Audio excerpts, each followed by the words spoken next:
Gentleman ID থেকে আপনি জানতে চেয়েছেন, মুসলিম ছেলে মেয়েদের লক্ষ্মী ছেলে বা লক্ষ্মী মেয়ে বলা যাবে কি না? না ভাই, এভাবে বলা উচিত নয়। আমরা অনেক সময় নিজের সন্তানদেরকে স্নেহ করে ভালোবেসে লক্ষ্মী বলি, অনেক সময় স্বামী স্ত্রী একে অন্যকে বলেন। লক্ষ্মী বলা উচিত এই জন্য নয় যে হিন্দুদের একটি ধর্মীয় বিশ্বাস হলো তারা একজন দেবীকে লক্ষ্মী বলে তারা সম্বোধন করেন, ডাকেন, বিশ্বাস করেন। তারা মনে করেন যে সৌভাগ্য, ধন, ঐশ্বর্য এগুলোর অধিষ্ঠাত্রী হলেন সেই দেবী। তো সেই জায়গা থেকে তাকে লক্ষ্মী বলা হয়, ভালো লক্ষণ তিনি বহন করেন।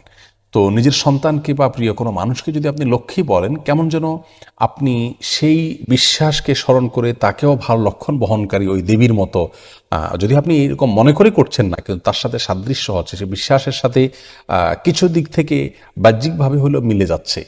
আর শিরক এবং মুশরিকের বিশ্বাসের সাথে বাহ্যিকভাবেও সাদৃশ্য